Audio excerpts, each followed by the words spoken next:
MTHL, Mumbai trans harbour link. तो MTHL से जब गाड़ी चलेगा तो person will have a very scenic and a very good experience. It's going to be a totally different experience. जो process है जमीन पे एक ब्रिज बनाने का, उससे कितना डिफरेंट है समुद्र पे एक ब्रिज बनाने का process, except the clearance part? लेकिन मेट्रो नेटवर्क जो है वो इतना बड़ा बन रहा है, there is going to be a metro network connectivity from Mumbai to New Bombay also. Sir globally दुनिया में कैसे देख रही है सर इस प्रोजेक्ट के अराउंड की ग्लोबल पर्सपेक्टिव हमारे इस प्रोजेक्ट के अराउंड कैसा है sir? The management of this MTHL is going to be very very dynamic. हम लोग कुछ फिक्स नहीं कर देंगे, we will see how the thing goes and उस हिसाब से इसको मैनेज किया जाएगा। इसको इस तरह समझो सर कि जिस व्यक्ति ने इस समय पे वहाँ पे एक इन्वेस्टमेंट कर रखी होगी, जब ये प्रोजेक्ट पूरी तरह से चालू हो जाएगा तो उसकी इन्वेस्टमेंट के रिटर्न्स प्लस जो भी वहाँ पे रेसिडेंशियल लोगों के रहने की व्यवस्था है वो सब बहुत बेहतर हो जाएगी। सही कह रहा हूँ सर? MTHL में क्या है कि देयर इज इसका जो स्पैन है, लॉन्गेस्ट स्पैन इज 180 मीटर्स।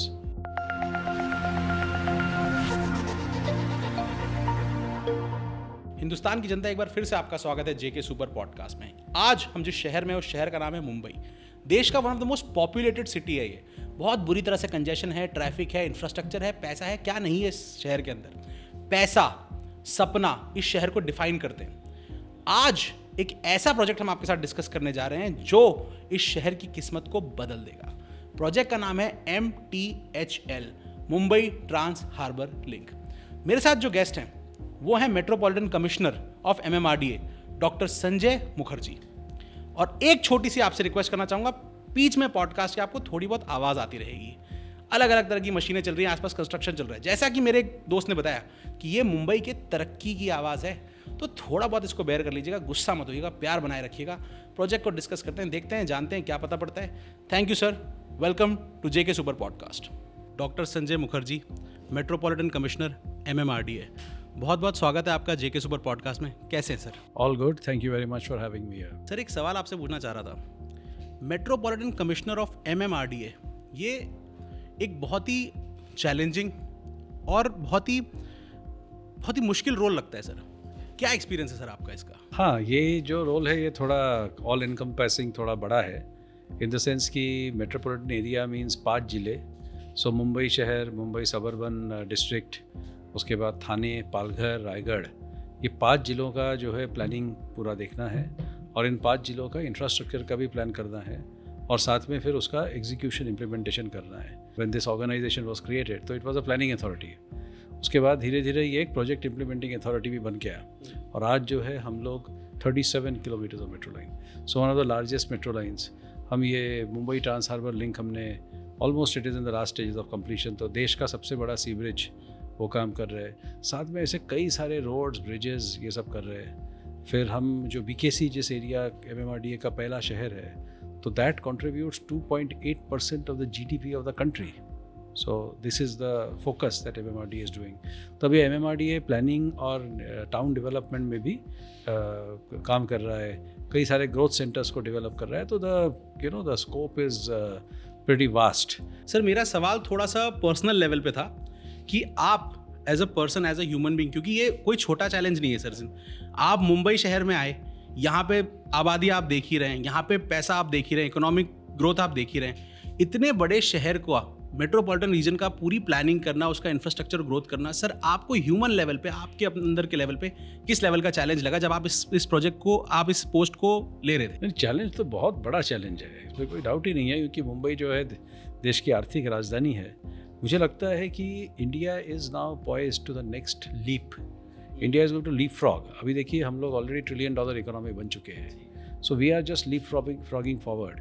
और मुझे ऐसा लगता है ये जो सेकेंड फेज ऑफ ग्रोथ अभी होने वाला है, तो ये तो अभी बस शुरू हुई है। तो of course the challenge is huge, it is humongous, but अभी जब चैलेंज है तो चैलेंज है, और अगर करना है तो बस करना है। सर थोड़ा सा अपने बैकग्राउंड के बारे में बताएं कि आप इसके पहले कहाँ थे, आपकी एजुकेशन क्या रही और जीवन का सफ़र यहाँ तक का कैसा रहा? ठीक है, संक्षिप्त में बताता हूँ। जी सर। तो मैं जो है नागपुर शहर का हूँ और मैंने वहाँ से स्कूलिंग किया है और मैंने गवर्नमेंट मेडिकल कॉलेज नागपुर से मैंने MBBS डिग्री की है।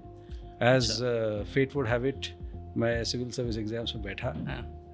आई मस्ट बी वेरी ऑनेस्ट, मैंने कभी ऐसा प्लान नहीं था कि सिविल सर्विस में बैठूंगा, पर मैं बैठा and by the grace of God मेरी सिलेक्शन हो गई।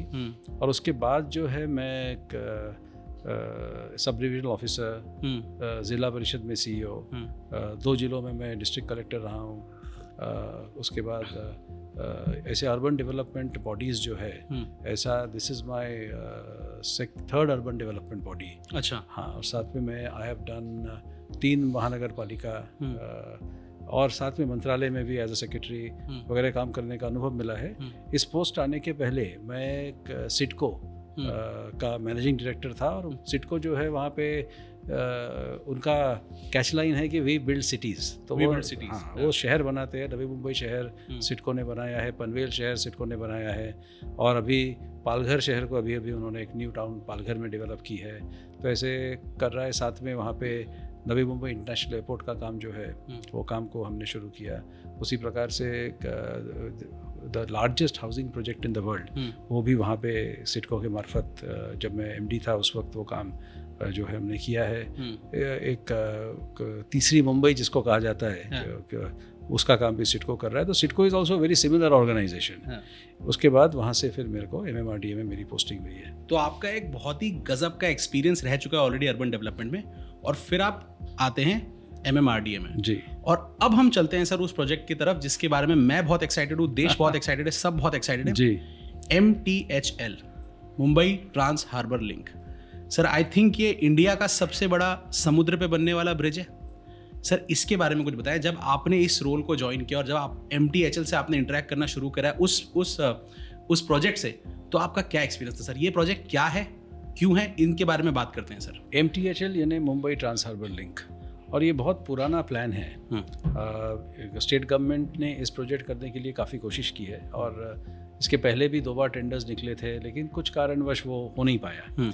2015 के बाद ये काम फिर से शुरू किया गया। MMRDA को इसकी जवाबदारी दी गई। एक्चुअली अगर कनेक्टिविटी देखें तो कनेक्टिविटी जो है वो मरीन ड्राइव से शुरू होता है। सो मरीन ड्राइव से कोस्टल रोड जाएगा बांद्रा वर्ली सी लिंक, फिर बांद्रा वर्ली सी लिंक तो है ही आगे जाने के लिए।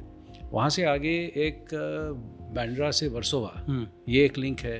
और अभी MMRDA एक नया लिंक प्लान कर रहा है जिसके लिए हमने जायका को अप्रोच किया है फंडिंग के लिए। That is the Versova Virar sea link. अच्छा, वर्सोवा से वीरार तक के एक सी लिंक है। अभी डिप्टी CM साहब हम सब जापान गए थे to follow up that project. इसी प्रकार से देन एक कनेक्टर है जिसको हम लोग MTHL कनेक्टर कहते हैं, that is a Worli CVD bridge. उसका भी काम चालू है। और आगे है CVD से लेके नवशेवा तक, बेसिकली चिल्ले करके गांव है। तो कई सारे ब्रांचेज है, चिल्ले, उरन, उल्वे एक्सेट्रा, वहाँ पे इसकी लैंडिंग है। So this is a bridge which is the Mumbai trans harbour link. और आगे फिर एक कनेक्टर है जो इसको मुंबई पुणे एक्सप्रेसवे तक के लेके जाएगा।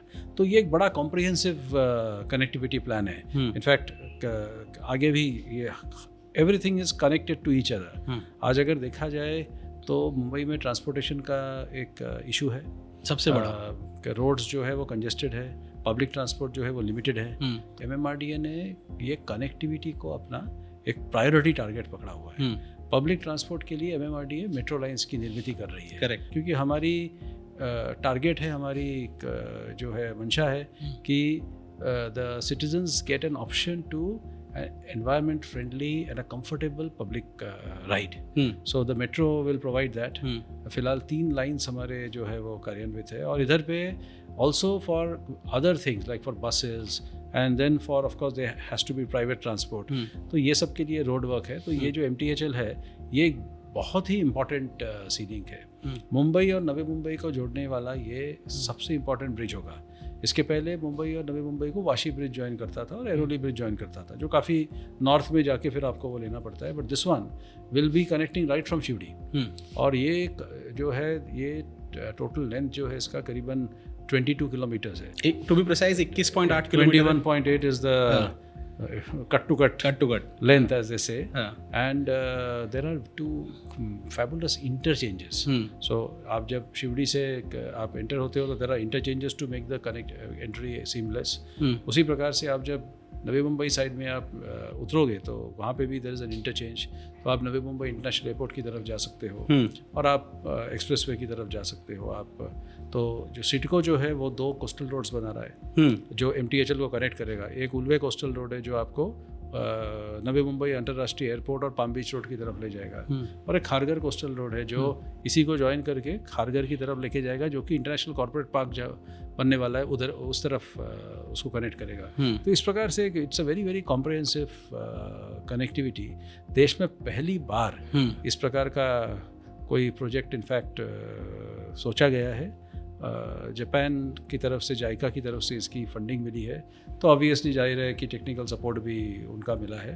And I am happy that we got good people to execute that project, and the project is almost in the last stages of completion. Sir मतलब ये जो पूरा प्रोजेक्ट है इसको इस तरह दिमाग में रख के बनाया गया कि दो शहरों के बीच में कनेक्टिविटी बढ़ जाए, और जिस भी तरह का हर तरह की ग्रोथ दोनों तरफ हो रही है, connectivity is the most important aspect of that. Sir कितना मुश्किल होता है, नॉर्मल ब्रिज तो हमने बहुत देखे बनते हुए, बहुत सारे बनते हैं देश के अंदर, सी पे 21.8 किलोमीटर, क्या पूरा 21.8 किलोमीटर सी के ऊपर है? नहीं, पूरा 21.8 किलोमीटर सी के ऊपर नहीं है, सी के ऊपर समझ लीजिए 16.5 किलोमीटर के करीब होगा जी, और बाकी का जो है वो लैंडवर्ड साइड में ब्रिज है जी। पर यस, सी के ऊपर इतना बड़ा ब्रिज ये देश का सबसे बड़ा ब्रिज है। सर मैं जब इसके बारे में पूरी रिसर्च कर रहा था, तो जितने भी मैंने आर्टिकल्स देखे या जितने भी मैंने वीडियोस देखे, हर कोई इस प्रोजेक्ट को गेम चेंजर प्रोजेक्ट बोल रहा है। सर क्या है सर इस प्रोजेक्ट के बारे में जो इस प्रोजेक्ट को गेम चेंजर बनाता है? देखिए, एसेंशियली मुंबई का ग्रोथ जो है वो क्लॉग्ड है जी, और all the connectivity of Mumbai जो है ना, वो नॉर्थ और साउथ का कनेक्टिविटी, ईस्ट वेस्ट कनेक्टिविटी हमारा बड़ा लिमिटेड है। ठीक। और शहर जो है वो ईस्ट वेस्ट साइड में बढ़ नहीं सकता। ठीक है। मुंबई में लैंड का बड़ा शॉर्टेज है। हाँ। It is a coastal city जी। यहाँ पर CRZ है, यहाँ पर सॉल्ट पैंस है, यहाँ पे फॉरेस्ट है। इस शहर के अंदर एक नेशनल पार्क है। ठीक है, तो ये यहाँ पे ज़मीन का बहुत शॉर्टेज है। इस शॉर्ट जगह पे जो समझ लीजिए देश की आर्थिक राजधानी है, यहाँ तो ग्रोथ होना ही है, तो इसे स्प्रेड आउट करना, that is the most important thing. MTHL का सबसे बड़ा जो कंट्रीब्यूशन रहेगा वो रहेगा कि वो हिंटरलैंड और आइलैंड सिटी का जो गैप है, वो गैप को वो गायब कर देगा, खत्म कर देगा। तो आप सोचिए, अभी जो MTHL की landing on the Navi Mumbai side और MTHL की landing on the Mumbai side, this is 22 kilometres, करीबन 25 मिनट का टाइम गैप है। और इसके पहले इसको कवर करने में कितना समय लगता था? पहले कवर करने में, ये अगर पूरा डिस्टेंस आप एक्चुअली देखो तो 1 घंटा 45 मिनट से 2 घंटे लगते थे, if you go to that corner. तो जो वक्त की जो बचत होगा, इससे एंटायर जो न्यू बॉम्बे का वो एरिया है वो खुल जाएगा, साथ में अलीबाग रायगढ़ की तरफ पे खुल जाएगा। तो अब देखिए, प्रोजेक्ट की जो इम्पोर्टेंस है, तो एक है for regular citizens like you and me, तो रेसिडेंशियल एकोमोडेशन जो है वहाँ पे जो है, आप वहाँ रह के बॉम्बे में काम कर सकते हो। सो फर्स्ट इज रेसिडेंशियल के लिए खुलता है, ठीक बात। बट एक बहुत बड़ी चीज़ है कि देश का सबसे बड़ा पोर्ट जो है जवाहरलाल नेहरू पोर्ट ट्रस्ट जी, that JNPT is in New Bombay जी, एंड अभी JNPA बन गया है, it has been privatised partly, and JNPA को अगर अल्टीमेटली सारा all the goods have to come to Mumbai, so after from JNPA when you have to come to Mumbai, तो आपको काफ़ी घूम के आना पड़ता है। Now this has also shortened the goods traffic movement, so passenger traffic movement, goods traffic movement. मुझे याद नहीं आ रहा, एक नोबेल लॉरिएट थे जी, उन्होंने कहा था कि if I had money I would build roads, and if I had more money I would build more roads. अच्छा, हाँ, तो उसको एक उनको पूछा गया था कि ये आपने ये ऐसा क्यों कहा, तो बेसिकली उन्होंने फिर एक्सप्लेन किया था कि ये जो है कनेक्टिविटी, आप जब कनेक्ट करते हो तो फिर आप क्या है, you are bringing in opportunity to others, it makes a level playing field. और अभी देखिए, जो मुंबई का जो अपॉर्चुनिटी है वो उस पार जो है उनको भी वो अपॉर्चुनिटी मिलेगा। ये बहुत बड़ा एक चेंज होने वाला है इससे। It is going to be an absolute game changer. Sir इसको मैं इस भाषा में समझूं कि मुंबई के पास जगह कम है पर अपॉर्चुनिटी की कोई कमी नहीं है, तो अब हम उस जगह को बढ़ा दे रहे हैं, कनेक्टिविटी को बढ़ा दे रहे हैं, और अब अपॉर्चुनिटी जो है वो इस जगह पे भी है, इस जगह पे भी है। एक पर्टिकुलर रीजन के अंदर बहुत सारी अपॉर्चुनिटी हमने, लेवल प्लेइंग फील्ड जी, यहाँ पर जगह है लेकिन अपॉर्चुनिटी लिमिटेड है, नहीं है आज उनके लिए भी अपॉर्चुनिटी जो है, करेक्ट, अपॉर्चुनिटी बढ़ती है जी। सो MTHL जो है, it is playing a huge role. मैं आपको बताता हूँ, मैं इसके पहले आई वाज इन सिडको जी। देखिए, ये नवी मुंबई इंटरनेशनल एयरपोर्ट और ये MTHL, ये दो चीज़ें, they are both expected to impact the national economy by the national GDP by 1% each. अपना दोनों इंडिविजुअल लेवल पे 1% is there, that's the expectation. And मैं मेरे प्रीवियस असाइनमेंट के बारे में मैं कहना चाहूँगा कि मैं जब ज्वाइन हुआ था तो पाम बीच रोड में A plot used to sell at 70,000 rupees a square meter. और आज की तारीख में? और जब मैंने उस असाइनमेंट को छोड़ा, the last deal was at 7 lakh rupees a square meter. तो So this is the difference that was made in 2.5 years. So Just इसमें because जो of a है- road. हाँ, तो इसमें क्या है, नहीं सिडको बहुत सारा काम कर रहा है, तो उनका उसका भी कंट्रीब्यूशन है, एयरपोर्ट भी है तो उसका भी बहुत बड़ा कंट्रीब्यूशन है, लेकिन MTHL का कंट्रीब्यूशन जो है वो भी एक बहुत बहुत बड़ा कंट्रीब्यूशन है, क्योंकि कनेक्टिविटी जब आप मुंबई के साथ जुड़ जाते हो by this way that you become practically a suburb of Mumbai, correct. Obviously as opportunity goes up हाँ and as the feeling of opportunity goes up, so obviously the whole economy goes up. इसको इस तरह समझो sir कि जिस व्यक्ति ने इस समय पे वहाँ पे एक इन्वेस्टमेंट कर रखी होगी, जब ये प्रोजेक्ट पूरी तरह से चालू हो जाएगा तो उसकी इन्वेस्टमेंट के रिटर्न्स प्लस जो भी वहाँ पे रेसिडेंशियल लोगों के रहने की व्यवस्था है वो सब बहुत बेहतर हो जाएगी। सही कह रहा हूँ सर? देखिए, अभी इन्वेस्टमेंट का रिटर्न के बारे में तो मैं कह नहीं सकता, क्योंकि वो तो देखिए that is total Gamble, but yes the access, the time and the opportunity for people of living in this part, in the Island City and in Mumbai, उन्हें उस तरफ में पार्टिसिपेट करने के लिए अपॉर्चुनिटी, और उधर के लोगों को इधर पार्टिसिपेट करने की अपॉर्चुनिटी जो है, उसके लिए जो time is the currency there. सही बात। वो जो टाइम है, और आज की डेट में सबसे इम्पोर्टेंट चीज़ है टाइम, तो वो करेंसी में एक बहुत बड़ा सेविंग हो रहा है जी। 1.25 घंटे से आप कट करके अगर 25 मिनट का टाइम हो जाता है जी, then I think the whole thing changes. Sir इतने बड़े प्रोजेक्ट को बनाने में आई एम प्रीटी श्योर कि बहुत सारे चैलेंजेस आए होंगे, कई चैलेंजेस आपने फेस किए होंगे। 2 लेवल पे चैलेंजेस की बात करते हैं सर। एक तो इस लेवल पे कि इंजीनियरिंग लेवल पे कितना बड़ा चैलेंज था, और दूसरा पॉलिसी लेवल पे, क्योंकि आई एम श्योर कि हम कुछ इन्वायरमेंटल जोन्स को क्रॉस करते हैं, ये सब चीज़ें क्रॉस करते हैं। तो दोनों लेवल पे जो चैलेंजेस है, पहले बात करते हैं सर कि इन्वायरमेंटल लेवल पे किस लेवल के चैलेंजेस आए और उन्होंने उनको कैसे डील किया। मेरे हिसाब से किसी भी प्रोजेक्ट को करने के लिए देयर आर 4 प्रकार के चैलेंजेस होते हैं जी। फर्स्ट इज फाइनेंस, ठीक, पैसा नहीं है तो काम नहीं होगा। दूसरा है रेगुलेशन, सो दैट इज कि आपको सारे जो परमिशंस, क्लियरेंसेस एक्सेट्रा। तीसरा है सस्टेनेबिलिटी, जो आपने एनवायरनमेंट कहा कि जो भी करना है, देखिए इस दुनिया को बेहतर करने के लिए करना है जी, कंक्रीट जंगल नहीं बनाना है, ठीक। तो ये तीसरा। और चौथा है द इंजीनियरिंग चैलेंज। ये 4 चैलेंजेस है। तो अगर देखें तो MTHL में the financial part of the challenge जो था, उसको जो है that was resolve by the government of Maharashtra. उस वक्त जो MMRDA की प्रशासन थी और सरकार में जो सरकार थी, तो they got this financial aid from JICA. 80% of the money comes from JICA, 20% is the state government share in this.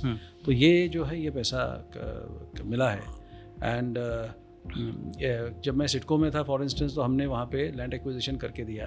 तो ये देखिए that is by 22.5% land for land scheme. पैसा नहीं दिया गया है, लैंड को डेवलप करके 22.5% का जमीन दिया गया है। अच्छा, तो इस प्रकार हाँ, the first was the financial challenge, जो MMRDA ने और गवर्नमेंट ऑफ महाराष्ट्र ने सारे एजेंसीज के साथ कोऑर्डिनेट करके बहुत अच्छी तरीके से क्लोज किया है और फाइनेंशियल क्लोजर किया है project. That was the first.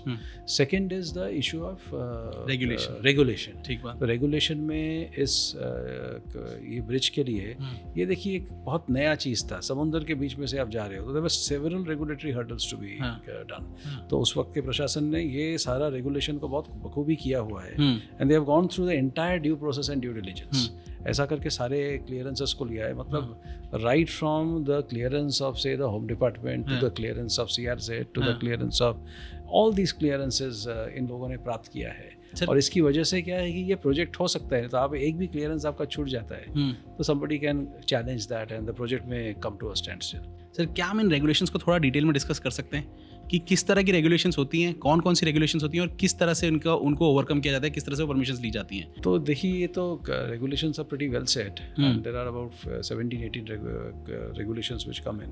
The most important is the environment clearance. ठीक। And for doing that you have to do a social impact assessment.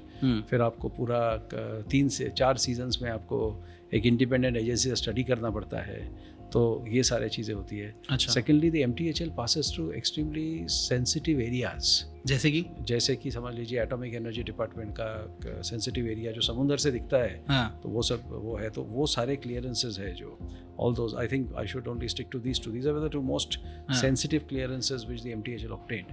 But MMRDA did a good job in identifying all these things and getting all of these clearances before they started the work. तो जब काम शुरू हुआ, financial closure है, पूरा सारे clearances ले लिए। तीसरी बात आती है सस्टेनेबिलिटी का।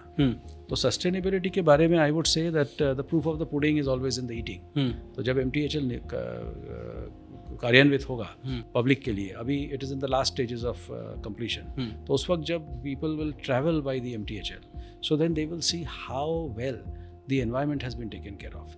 दे विल सी कि वो जो जा रहे हैं तो बट फ्लैट्स किस प्रकार से आज भी वैसे ही है जैसे पहले थे।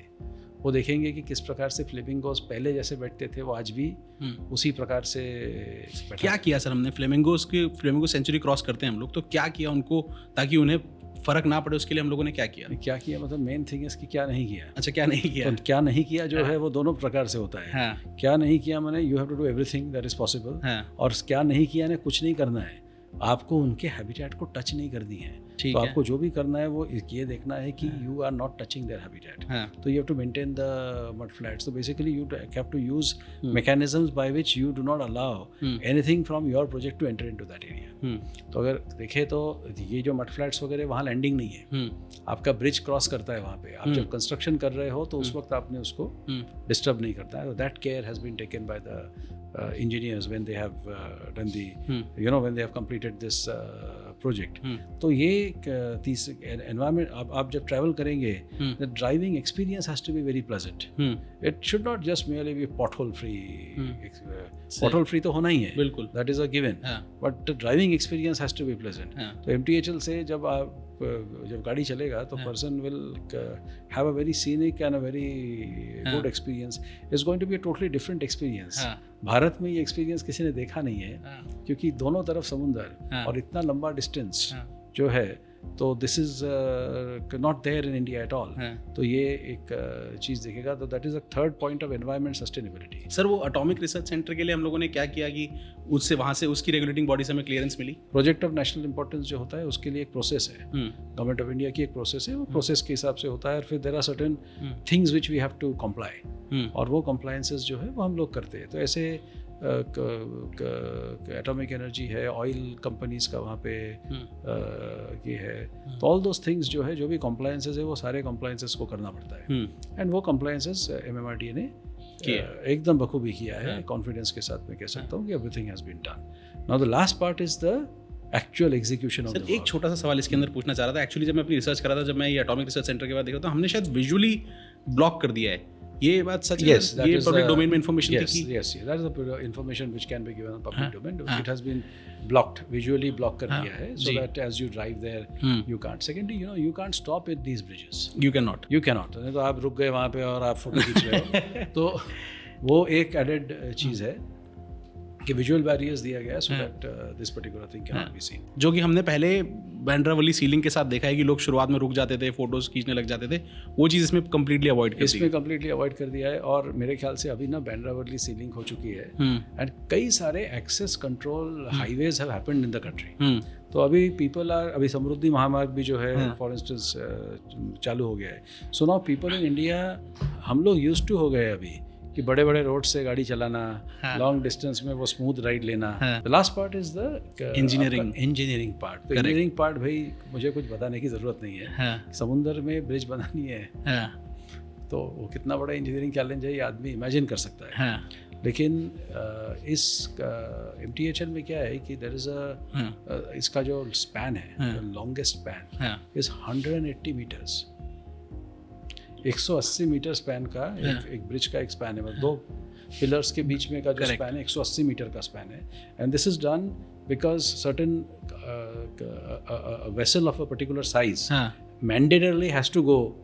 सो वो प्रोविजन करने के लिए समुद्र के अंदर चलने वाला कोई ना कोई उसको जाने के लिए 180 मीटर की जगह मिनिमम चाहिए ही थी, करना था। तो उस प्रकार से 180 मीटर का स्पैन का ये किया गया। साथ में when you do a bridge of this type, तो you have to use the top end technology. तो उस प्रकार से कई सारे टॉप एंड टेक्नोलॉजीज यहाँ पे यूज की गई है।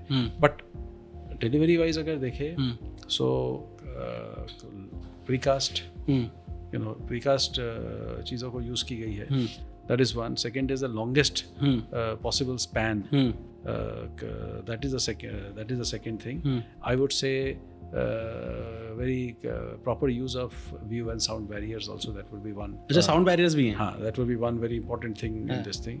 And the tolling system that will be there in MTHL when it will come out, that will also be one of the finest in the country. It is a hybrid tolling system. How is it different from the other tolling So systems? देखिए, बाकी सारे tolling systems में ऐसा है कि आपका you have only one option. The toll, that boom barrier comes, you have to stop in front of that boom. Correct. And then the boom barrier में you have to pay the money and then the boom barrier opens. यहाँ पर कैसा है कि there is an option. If the public behaves, then you can keep the boom barrier will be open. अच्छा. And you simply drive through. If you have the e-tag, then आप fast tag, then you simply drive through, and आपका वो bill up हो जाएगा. And then there are of course facilities कि आप बाहर पकड़ सकते हो. And secondly, if suppose that is not working, then we can also have a barrier where the car will come and then read the fast tag and then it will. तो ये सब public के behaviour के ऊपर है. अगर आप अच्छा बिहेव करेंगे तो आपको स्मूथली आप इस पूरे रास्ते पे निकल सकते हैं. Management of this MTHL is going to be very very dynamic. हम लोग कुछ फिक्स नहीं कर देंगे. We will see how the thing goes and उस हिसाब से इसको मैनेज किया जाएगा. सर, जो फ्लेमिंगोस के बारे में हम बात कर रहे थे, किस तरह उनके मड पैड्स या मड बैंक्स को जिस तरह से हमने प्रोटेक्ट किया, उसके बारे में जरा आप डिटेल में समझाएं अगर तो सर. नहीं, it is a very simple thing. जब आप काम करते हो तो डेब्री गिरता है. ठीक. और डेब्री जो गिरता है वो डेब्री जो है टाइड के साथ जो है वो लैंडवर्ड साइड की तरफ जाती है. और लैंडवर्ड साइड में क्या होता है कि जो हेवी डेब्री है वो हेवी डेब्री वहाँ पे रुक जाती है. जो ऊपर में फ्लोट सैम बोलते हैं, जो फ्लोटिंग डेब्री होता है वो आपके वापस आता है. बट हेवी डेब्री अटक जाती है. But if the heavy debris goes and if the heavy debris destroys the mud flats, then the flamingos will have to move. And if the flamingos will have to move, it will have a very, very different consequence. The entire bird movement pattern will change, and it will affect, in fact, the aviation industry also. Because यहाँ पे जो flights वगैरह जाती है, all these bird studies वगैरह करने के बाद उसके हिसाब से उसको प्लान किया गया है. Now, when MTHL has been executed, that time care has been taken to see कि this debris does not wash up to the mud flats, and the mud flats remain as they were. तो मैं जैसे कह रहा था ना कि जब लोग जाएंगे, when people will travel through the MTHL, तो they will be able to see कि ये mud flats कैसे है. पहले कुछ लोग बोट्स वोट्स में भी जाते थे. They would go and see the flamingos. New Bombay side में लोग जो है, there are several watch towers, you know, जो सिटको एंड कॉर्पोरेशन ने बनाया है, जहाँ से लोग फ्लेमिंगोस को देखते हैं. There also you can see the mud flats from there also. Similarly Sewri side में भी लोग जाते थे, यहाँ पे वो देखते थे. अभी जब MTHL से जाएंगे तो आपको काफ़ी you will be able to see the much better way and you will see those untouched mud flats. And then you will see the flamingos there as they were in the earlier days. In fact, जब MTHL बना था, one of the biggest concerns of the environmentalists was that the flamingos and their bird movement and their habitat should not be disturbed. Sir, आपसे बात करने से पहले मैं कभी ये सोच ही नहीं सकता था कि मैं कई बार ही सोचता था कि फ्लेमिंगोस से क्या इतना फ़र्क पड़ जाता है. पर आज मुझे समझ में आया कि हम अगर केयर करते हैं फ्लेमिंगोस की तो उनका bird pattern movement pattern change नहीं होता है और उसकी वजह से एविएशन पे फ़र्क नहीं पड़ता है. सर, ग्लोबली दुनिया में कैसे देख रही है सर इस प्रोजेक्ट के अराउंड की ग्लोबल पर्सपेक्टिव हमारे इस प्रोजेक्ट के अराउंड कैसा है sir? This is one of the engineering projects which the entire world is watching. In fact, the world is watching India, and the world is watching whatever India is doing. And since Mumbai is the financial capital, so Mumbai also gets its share of the spotlight. And in that, this is one of the most important projects. You know, in fact, top 5 projects of Maharashtra में ये एक project आता है. MTHL. Obviously इस project को भी globally बहुत नज़र से देखा जा रहा है. इसकी funding भी international है. इंटरनेशनल असिस्टेंस में ये प्रोजेक्ट बन रही है, तो जाहिर है it will be on the watch list. Sir, ऐसा कोई किस्सा आपको ध्यान आता है कि आप किसी से वर्ल्ड लेवल पे, ग्लोबल लेवल पे या किसी से मिले हों और जिसने आपको इस प्रोजेक्ट के बारे में कुछ ऐसी बातें बताई हो कि आपको लगा हो कि यार I think we are doing incredible work? किसी का कुछ ऐसा कोई किस्सा याद आता है? हाँ, अभी हम जापान गए थे. हाँ. And we met all the Japanese officers and we also met all the officers of JICA. And they are so happy with the way this project has been executed, and उन्होंने तो बोल के दिखाया कि it has exceeded उनके जो expectations थे उससे it has exceeded those expectations the way the execution has happened. तो yes, that is the case. Sir, अगर आपको इस प्रोजेक्ट के अंदर के 2 सबसे बड़े प्लस पॉइंट्स गिनाने हो, एक तो इकोनॉमिक ग्रोथ हो गया, इंफ्रास्ट्रक्चर हो गया, तो आप क्या गिनाएंगे इस प्रोजेक्ट के अंदर के 2 सबसे बड़े plus points? I think the biggest plus point is freedom. Freedom? Yes, freedom. अच्छा. आपको देखिए, आपको एक जगह से दूसरी जगह अनहिंडर्ड ट्रैवल करने का फ्रीडम मुंबई शहर में नहीं है. मुझे याद है जब ईस्टर्न और वेस्टर्न एक्सप्रेस हाईवेज नए बने थे तब उसमें ट्रैफिक कम होता था, देयर वाज फ्रीडम। अब उसमें you could drive as per your you know, ऐसा नहीं कि आप किसी भी इसमें जाते हो तो आप जा सकते थे। तो I think that is the first thing. And second thing I think India के लिए बहुत इंपॉर्टेंट है level playing field. Because some parts like Mumbai है, दिल्ली है, तो इसमें क्या है कि ग्रोथ एंड डेवलपमेंट हुआ है because of very old reasons, geographical reasons, historical reasons. ये जो है औरों को भी इसमें पार्ट होना है। करेक्ट। सो इनफैक्ट आई से कि Mumbai is a city of dreams, और कहते हैं कि everyone with a dream comes to Mumbai to make his dream come true. Correct. MTHL is making Mumbai go to them. अच्छा, So I think this is the second thing which I think that this project will do. जो process है ज़मीन पे एक bridge बनाने का, उससे कितना डिफरेंट है समुद्र पे एक ब्रिज बनाने का process, except the clearance part? I am talking about the engineering part की क्या वही प्रोसेस है कि उसी तरह से हमें पिलर्स डालने हैं, उसी तरह से स्पैन डालना है, या कुछ डिफरेंट चैलेंजेस भी हैं? क्योंकि वेव्स हैं सर, समुंदर है, वेव्स हैं, बहुत कुछ है, तो कैसे करते हैं सर? नहीं, हर ब्रिज का बनाने का तरीका अलग होता है। तो जैसे बहुत छोटे ब्रिजेस होते हैं उसको कल्वर्ट्स बोलते हैं, सो उसको बनाने का तरीका अलग होता है। And bridge of this type it's a totally different thing.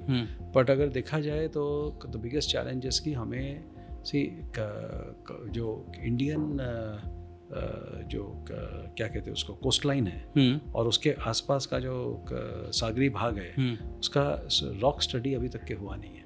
हुआ ही नहीं है। हाँ। सो जब ये MTHL हुआ है तो ये भाग का जियो टेक्निकल इन्वेस्टिगेशंस हुए हैं और इसके बारे में हमें पता चला है। So I would say that doing this project is as difficult as doing underground tunnel, because आपको पता नहीं है कि आप कहाँ से कहाँ पर काम कर रहे हो। You have done a study, तो आपने सैंपल्स लिए हुए हैं उस जगह पे और उस हिसाब से आपने उसका रॉक का जो ये है आपने उसको स्टडी किया है। So when you are doing the actual work on the site, well it might be different. तो दैट इज़ वन थिंग।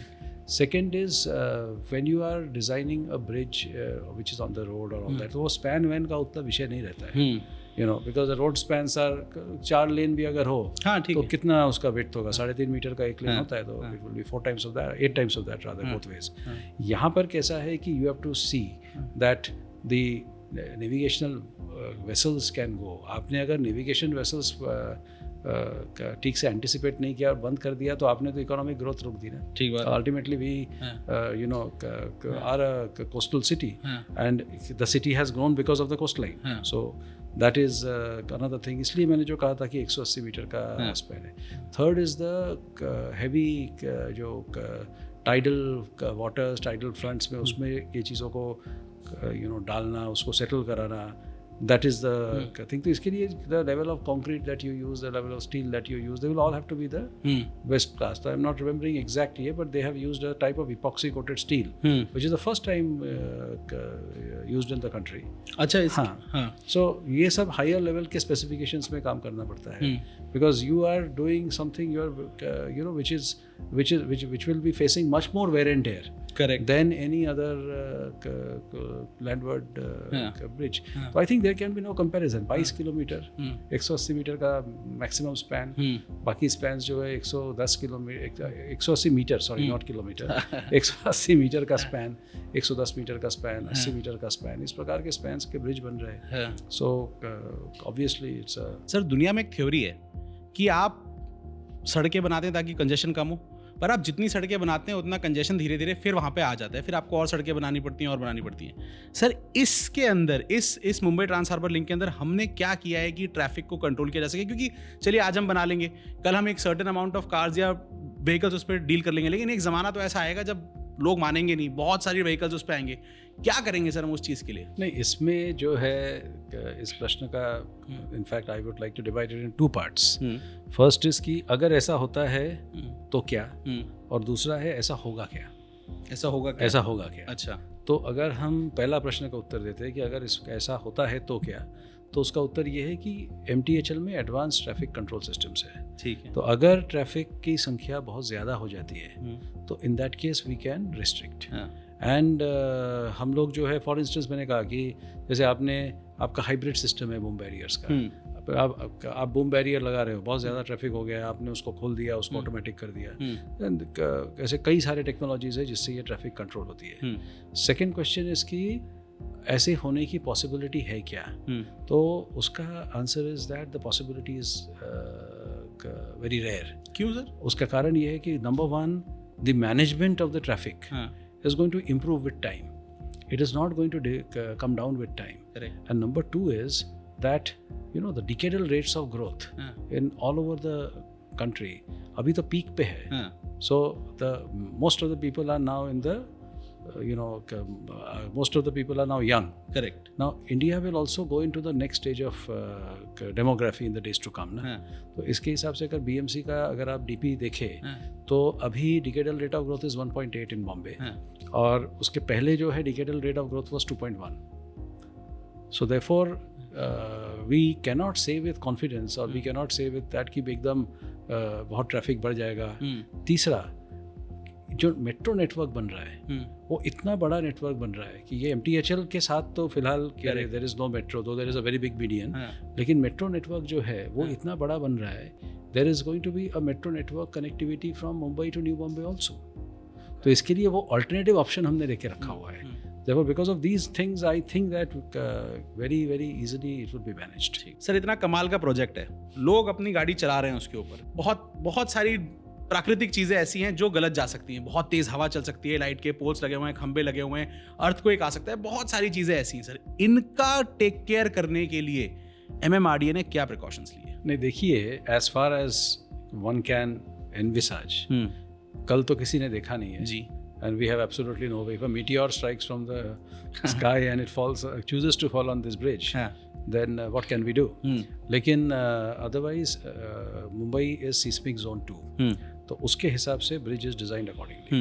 तो seismic है. Then secondly, it is a seaside bridge. तो उसका wear and tear का जो possibility है, that is factored in the construction of the bridge. छोटा सा example, जो iron है, it is steel है, it is all epoxy coated. एक special type का epoxy coating किया गया है so that it does not rust and so that it does not decay. क्योंकि समुद्र का पानी खा रहा है. समुद्र का पानी खा सकता है जी. Similarly, जो हवा बहेगा, that will also have a very high moisture content. तो ये जो light poles है, light poles are, in fact, we should say it very proudly, light poles are all made in India. सारे light poles are made in India and they are all rust proof. So they will not rust. इस प्रकार से कई सारे एक safety security measures होते हैं. कोई भी इस ब्रिज को कमीशन करने के पहले ये सारे टेस्ट करने पड़ेंगे. And only after doing all the test and then once you are satisfied कि this bridge is now fit to be open to the public, तभी उसको ओपन किया जा सकता है. सर, आखिरी सवाल. इस सेगमेंट को हम कहते हैं JK super achievers moment. Sir, इस सेगमेंट में ऐसा होता है कि जब आप और आपकी टीम काम कर रही थी तो कोई ऐसा वक्त आया कि आपको कोई प्रोजेक्ट के अंदर एक बाधा दिखी और आपको लगा कि यार ये कैसे होगा, और ऑलमोस्ट इम्पॉसिबल दिखा, लेकिन आपकी और आपकी टीम ने स्पिरिट के साथ उसको ओवरकम किया और उसके बाद आप लोग आगे बढ़े. भाई, मैं जब से MTHL को देख रहा हूँ तो मुझे सिर्फ ये देखा कि the time to complete the project is short and we have to overcome the time barrier. And हमारी टीम आज 3 शिफ्ट्स में काम कर रही है to overcome the time barrier.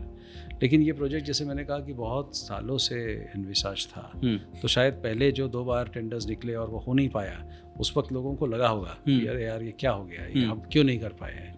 और अल्टीमेटली 2015 में ये काम जो है वो काम को चालू किया गया. एंड देखिए, जो होता है तो वो होता है. बाद में बीच में कोविड आ गई जी. कोविड आ गया तो सारा काम जो है ठप्प हो गया जी. लेकिन ultimately even in Covid some sort of construction continued जी. And finally the bridge is nearing completion. Sir, जाते जाते मैं आपका तहे दिल से शुक्रिया करना चाहता हूँ JK सुपर पॉडकास्ट पे आने के लिए. उससे ज़्यादा शुक्रिया करना चाहता हूँ देश को एक ऐसा प्रोजेक्ट देने के लिए जिसके बारे में आने वाली जनरेशन्स याद रखेंगी, उसका फ़ायदा उठाएंगी और देश के अंदर एक बहुत बड़ा चेंज आएगा. मैं आपका बहुत बहुत शुक्रिया करना चाहता हूँ sir. Thank you so much for doing JK super podcast with us.